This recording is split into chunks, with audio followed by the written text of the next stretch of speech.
Welcome to NJ law classes. NJ law classes आज आपके लिए बीएनएसएस सीरीज का नेक्स्ट लेक्चर लेके आई है, that is summon warrant proclamation. चलिए शुरू करते हैं।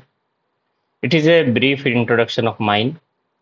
सो चलिए शुरू करते हैं। समन्स समन्स क्या होता है? व्हाट इज समन?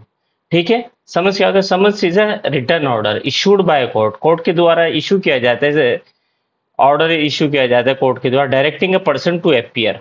किसी पर्सन को अपियर करने के लिए, किसी विटनेस को अपियर करने के लिए, किसी डॉक्यूमेंट को मंगाने के लिए जो समन ऑर्डर इशू करते हैं, that is known as summon. ठीक है, समन क्या होता है? प्रोसेस टू कंपेल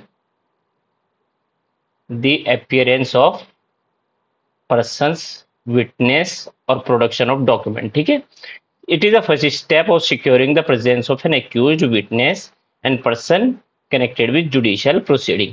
ठीक है, तो हमने देखा होगा कि समन्स, ठीक है, हमने बताया समन्स क्या होता है, लेकिन हम जानना चाहते हैं कि what is summon case. Summon case क्या होते हैं? समन केसेस क्या होते हैं? ठीक है, तो summon cases are those cases which are not warrant cases. तो इसका मतलब ये होगा कि समन केसेस वो केस है जो वारंट केस नहीं है, दैट इज पनिशेबल अप, जो अप टू 2 इयर्स पनिशेबल होते हैं। चलिए नेक्स्ट। तो चलिए हम जो है एक कंपेरेटिव सेक्शंस के साथ पढ़ेंगे बीएनएसएस के क्या प्रोविजंस है और सीआरपीसी में क्या प्रोविजंस थे। तो section 63 BNSS, that was the section 61 CrPC. तो 63 बीएनएसएस क्या कहते हैं? क्या होता है समन? समन मस्ट बी राइटिंग, अंडरलाइन कीजिएगा, राइटिंग में होगा समन, साइंड होगा प्रिजाइडिंग ऑफिसर के द्वारा, beer the seal of the court. ठीक है, क्या क्या होगा? पहला राइटिंग, दूसरा साइन, तीसरा प्रिजाइडिंग ऑफिसर के बियर करेगा और सील बियर करेगा। ठीक है, अब यहाँ पर जो है 2023 का जो हमारा बीएनएसएस आया, यहाँ पर जो है electronic form of digital form में भी समन भेजा जा सकता है, that will contain the signature and image of the court. ठीक है ना, क्लियर? तो फॉर्म ऑफ समन, समन कैसा होगा? समन राइटिंग में होगा, साइन हो बाय प्रिजाइडिंग ऑफिसर होगा, बियर करेगा सील कोर्ट की, और इलेक्ट्रॉनिक डिजिटल फॉर्म में भी हो सकता है। समन कैसे सर्व किया जाएगा? समन सर्व कैसे? समन पर्सनली सर्व किया जाएगा। ठीक है, जनरली पर्सनली करेंगे और या किसी पुलिस ऑफिसर को देंगे। ठीक है, पर्सनली भी दे सकते हैं और बाय पुलिस ऑफिसर भी सर्व किया जा सकता है। और officer of the court underline कीजिएगा, और officer of the court pre में बहुत बार पूछा गया कि क्या ओनली पुलिस ऑफिसर होगा? नहीं, officer of the court appoints an officer. ठीक है, और कैसे होगा? अब इलेक्ट्रॉनिक फॉर्म हमने बता दिया कि अब इलेक्ट्रॉनिक कम्युनिकेशन में भी सर्व किया जा सकता है। ठीक है, by sending mail, email etcetera. ठीक है, अब आ जाइए नेक्स्ट।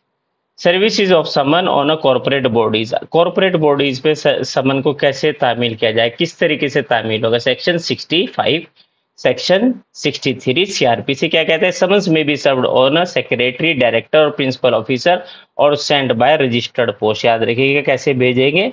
रजिस्टर्ड पोस्ट के द्वारा भेजेंगे। किसको? किसी कॉर्पोरेट बॉडीज को, सोसाइटी को, उसके डायरेक्टर को, उसके सेक्रेटरी को, उसके प्रिंसिपल ऑफिसर को। ठीक है, in case of the partnership firm, any partner, किसी पार्टनर को भी दिया जा सकता है summon, that is added in BNSS 2023। अगर अब सपोज करिए ये समन यहाँ आपने सर्व किया, यहाँ पर जो पर्सन जिसको सर्व करना था वो वहां नहीं मिला, against whom summon has been issued, जिसके जिसके अगेंस्ट समन को इशूड किया गया था वो पर्सन आपको नहीं मिला, जिस पर्सन के अगेंस्ट, तो क्या होगा? What will service when person someone can not found. अगर नहीं होता तो जाइए, आप उसके घर जाइए, किसी भी अडल्ट मेल मेंबर को दे दीजिए। ये सीआरपीसी में था मेल मेंबर, अब सीआरपीसी में नहीं है, हमारे यहाँ बीएनएसएस में है, तो बीएनएसएस में मेल वर्ड हटा दिया गया है, अब खाली अडल्ट फैमिली मेंबर। ठीक है, अडल्ट फैमिली मेंबर को दे देंगे। और फैमिली मेंबर्स में सर्वेंट नॉट इंक्लूडेड, याद रखिएगा, अंडरलाइन कीजिएगा, बहुत बार पूछा गया, servant not included. Next, procedure when service can not be affected by. अगर जैसे सपोज करिए आपने पीछे पर्सनली गए, नहीं नहीं सर्व हुआ, उसके बाद आप फैमिली में गए, फैमिली मेंबर भी वहां पर कोई नहीं मिला, अब क्या करें? तो अब आप जाइए सीधा एक कॉपी जो है समन की उसके घर पर चिपका दीजिए, उसके घर पर या कोर्ट के कॉन्स्पिक्यूअस पार्ट पर। देखिएगा क्या है, conspicuous part of the house court, ठीक है। और हाउस और कोर्ट उसके बाद जो है आप दोबारा से, अगर इसके बाद ना फ्रेश सर्विस भी करा सकते हैं, दोबारा से कोर्ट से कहिए कि सर दोबारा से भेज दीजिए, तो दोबारा से भी फ्रेश सर्विस ऑफ समन हो सकता है, ठीक है। अब आ जाइए next, service of summon on government servant. Government servant पे अगर करना है तो कैसे होगा, एचओडी को देंगे, बहुत बार पूछा गया, किसको जाएगा, HOD, head of the department को समन सर्व किया जाएगा, ठीक है। Service of summon outside the local limits, तो अगर आउटसाइड द लोकल लिमिट्स करना है तो वहां के जुडिशियल मजिस्ट्रेट को भेजेंगे, किसको भेजेंगे, जुडिशियल मजिस्ट्रेट को भेजेंगे, note being high court, high court नहीं होनी चाहिए, ऐसी कोर्ट को भेजेंगे जो जुडिशियल मजिस्ट्रेट कोर्ट, सिविल जज, ठीक है, ठीक है, note being high court. When person is outside jurisdiction summon may be send to the magistrate, underline कीजिएगा, मजिस्ट्रेट को दे दें, हाई कोर्ट एक्सक्लूडेड है, within whose legal jurisdiction person resides, जहां पर पर्सन रहता है, ठीक है। नेक्स्ट, अब आ जाइए section 70, proof of service in such cases, ठीक है। क्या प्रूफ होगा, तो जिस पर्सन को सर्विस ऑफ समन किया गया है तो या तो एफिडेविट से या एंडोर्स करा लेंगे बाय सर्विंग ऑफिसर के द्वारा, that will be the admissible, जो सर्विंग ऑफिसर होगा उसके द्वारा दिया गया endorsement, that will be admissible as a proof of service. अब मान लिया जाएगा कि सर्विस ऑफ समन हो चुका है, इफेक्टेड हो चुका है।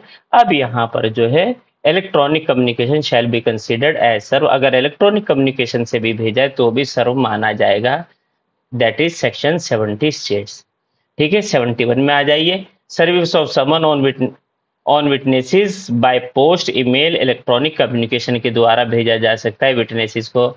It allows electronic means by new modernization under BNS, BNS के अंडर जो है किसी भी विटनेस को सर्विस की जा सकती है समन के इलेक्ट्रॉनिक मीन्स के द्वारा, ठीक है। नेक्स्ट आ जाइए, अब नेक्स्ट पार्ट आता है व्हाट इज वारंट, वारंट क्या होता है, तो ठीक है, वारंट क्या होता है, warrant is also a written order of an authority issued by magistrate or court empowering a police officer, किसको empower करता है, पुलिस ऑफिसर को या किसी पर्सन को, किस चीज के लिए, अरेस्ट करने के लिए, सर्च करने के लिए, या to perform a specific act as directed by the court, जो भी एक्ट कोर्ट के द्वारा डायरेक्ट किया गया है, it is a written order that is issued by a magistrate और court to a police officer और to any other person to arrest और सर्च टू अ पर्सन, ठीक है, किसी पर्सन को। It is a coercive process, जहां पर suppose करिए where any person did not appear on the issuance of the summon, summon की इशुएंस होने पे नहीं आए थे, जब समन इशू किया नहीं आए, अब जो है वारंट इशू होगा, कैसा वारंट इशू होगा, bailable warrant, BW, bailable warrant issue करेंगे।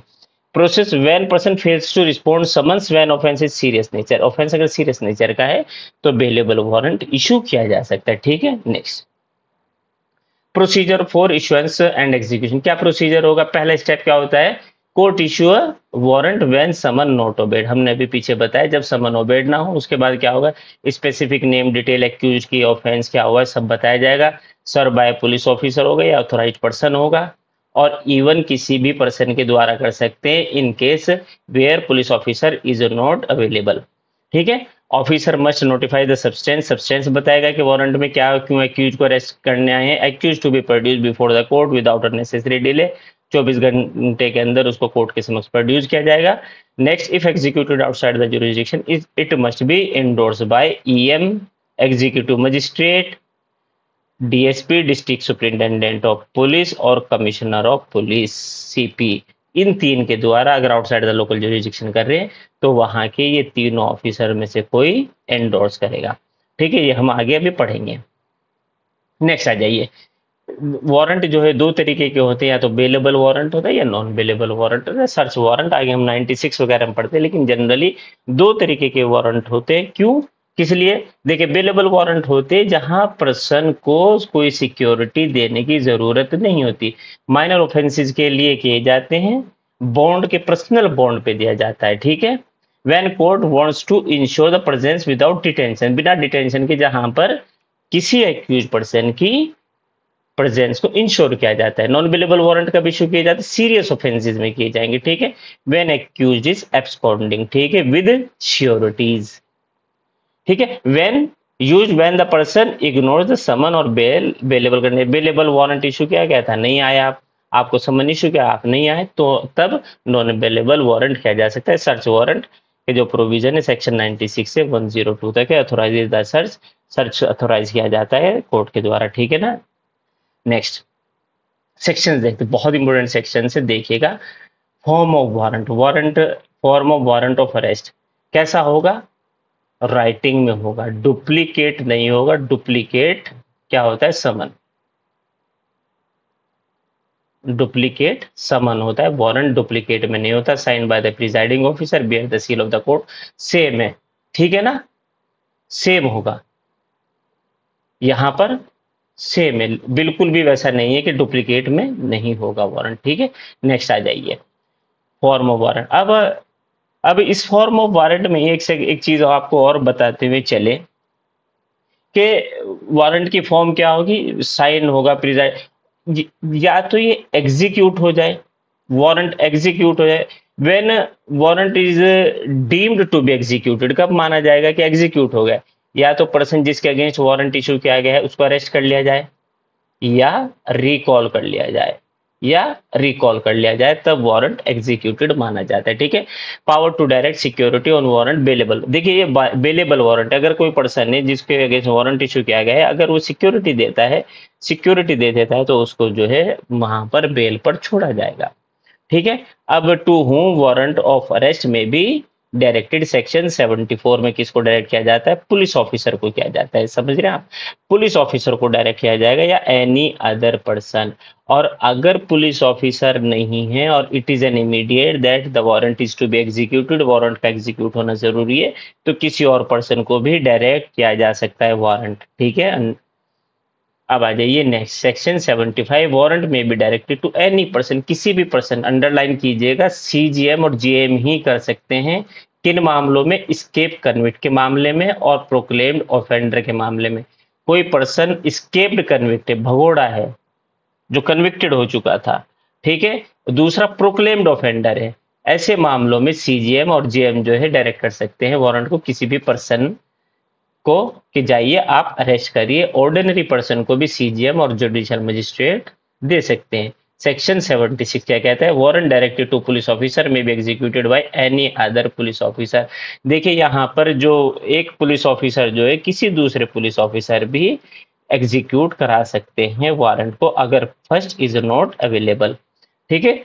नोटिफिकेशन ऑफ सब्सटेंस, सब्सटेंस का आप बताएंगे क्या है, सब्सटेंस में क्या लिखा है, आपने क्यों आप अरेस्ट कर रहे हैं, तो अरेस्ट के बारे में आप बताएंगे कि क्या कंटेंट है, वारंट उसको शो करेंगे जिस पर्सन को आप अरेस्ट करने के लिए गए हैं, ठीक है। Next section 78, person arrested to be brought before the court without unnecessary delay, underline कीजिएगा, बिना अननेसेसरी डिले। याद रखिएगा, अगर आप 24 आवर्स के अंदर कोर्ट में पेश नहीं किया किसी एक्यूज पर्सन को, it will be the violation of article 22, 22 का वायलेशन हो जाएगा, ठीक है। 22 में बात लिखी, तो arrested person must be produce before the court with in 24 hours excluding the travel time, journey time, ठीक है। 79, कहाँ वारंट एग्जीक्यूट किया जा सकता, एनीवेयर इन इंडिया, अंडरलाइन कीजिएगा, बहुत बार प्री में पूछा गया, anywhere in India. Section 80, warrant forwarded for execution outside local limits, ठीक है, लोकल लिमिट्स, ठीक है। तो हम यहां पर एग्जीक्यूशन ऑफ वारंट दो तरीके से एग्जीक्यूट होता है, याद रखिएगा, एग्जीक्यूशन ऑफ वारंट, वारंट दो तरीके से एग्जीक्यूट होता है, या तो बाय लोकल पुलिस या by outside jurisdiction. Outside jurisdiction, दो लोकल पुलिस को भेज दीजिए, वहां पर लोकल पुलिस कर लेगी, या आप सीधा जाइए वहां के ईएम, हमने बताया ना, डीएसपी और कमिश्नर ऑफ पुलिस को दे दीजिए। लोकल पुलिस जा सकती है, ठीक है, 81 में, सेक्शन 81 में, और वहां के executive magistrate, district superintendent of police, तो किसमें 80 एंड 83, ठीक है। आप देखिएगा इन सेक्शंस में जो है आउटसाइड द लोकल जुरिस्डिक्शन कौन कर सकता है, executive magistrate, district superintendent of police और कमिश्नर ऑफ पुलिस। ठीक है, अब आ जाइए हम पढ़ते हैं सेक्शन 80 पढ़ते हैं। कैसे होगा वारंट? तो वारंट में be forwarded to the executive magistrate, DSP को कर सकते हैं, कमिश्नर ऑफ पुलिस को कर सकते हैं, एग्जीक्यूटिव मजिस्ट्रेट को कर सकते हैं ऑफ अनदर डिस्ट्रिक्ट। अगर आउटसाइड द जुरिसडिक्शन है, किसको कर सकते हैं? वहां के एग्जीक्यूटिव मजिस्ट्रेट को, डीएसपी को, कमिश्नर ऑफ पुलिस को कोई भी वारंट भेज देंगे और वहां से उनसे रिक्वेस्ट करेंगे कि सर इसको एग्जीक्यूट करा दीजिए। ठीक है, उसके बाद आ जाइए, अगर कोई हम देखिए अभी आउटसाइड द लोकल जुरिसडिक्शन ही पढ़ेंगे। Outside local jurisdiction, procedure of arrest person against whom warrant issued. जहां आउटसाइड द लोकल जुरिसडिक्शन किसी पर्सन के अगेंस्ट वारंट इशू किया गया था, तब क्या होगा? अगर मजिस्ट्रेट उसको जो है बेल पर रिलीज कर देगा और जो person where a person has been arrested, अगर उसको अरेस्ट कर लिया गया है और वो विद इन 30 किलोमीटर है, विद इन 30 किलोमीटर है from where the arrest has been made, तो वहां एग्जीक्यूटिव मजिस्ट्रेट के पास ले जाएंगे, डिस्ट्रिक्ट सुपरिंटेंडेंट ऑफ पुलिस के पास ले जाएंगे, कमिश्नर ऑफ पुलिस के पास ले जाएंगे। अगर यहां से नियरर जो है जिस कोर्ट ने वारंट इशू किया है उसको दे देंगे, जो भी नजदीक होगा उसको भेज देंगे। ठीक है, अब आ जाइए नेक्स्ट प्रोसीजर। देखिए section 83, procedure by the magistrate before home such person arrested is brought. अगर उस पर्सन के अगेंस्ट किसी पर्सन को जिसको अरेस्ट किया गया है उसको जो है वहां पर मजिस्ट्रेट के समक्ष ले आए, कौन से मजिस्ट्रेट? एग्जीक्यूटिव मजिस्ट्रेट के। तो क्या करेगा वो? इसी को कहते हैं transit remand. Section 83 called transit remand, transit remand कहा जाता है। ठीक है ना?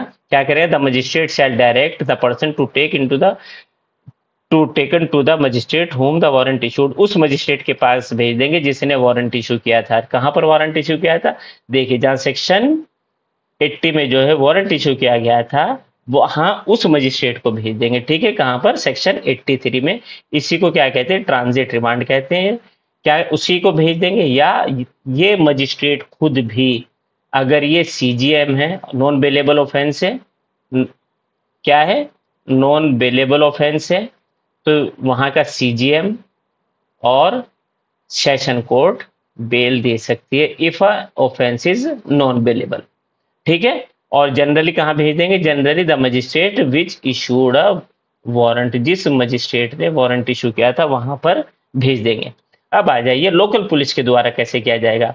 ठीक है, प्रोसीजर पर्सन लोकल पुलिस के द्वारा, तो outside the local jurisdiction local police. तो अब यहाँ के क्या करेगा? जो अरेस्टेड किसी पर्सन के अगेंस्ट किसी पर्सन के अगेंस्ट अगर वारंट इशू किया गया है तो उस लोकल जुरिसडिक्शन में, आउटसाइड द लोकल जुरिसडिक्शन, किसको वारंट भेजा जाएगा? Executive magistrate, district superintendent of police और कमिश्नर ऑफ पुलिस को भेजा जाएगा। और वो कहेंगे कि सर आप जो है इसको इंडोर्स कर दीजिए, हमारे साथ पुलिस भेज दीजिए, हम उस पर्सन को अरेस्ट करेंगे। ठीक है, तो ये जो है पूरा एक प्रोसीजर है, देखिएगा पढ़िएगा अच्छे से। ठीक है, चलिए थैंक यू सो मच। हम अब नेक्स्ट क्लास में मिलते हैं विद प्रोक्लेमेशन। Thank you.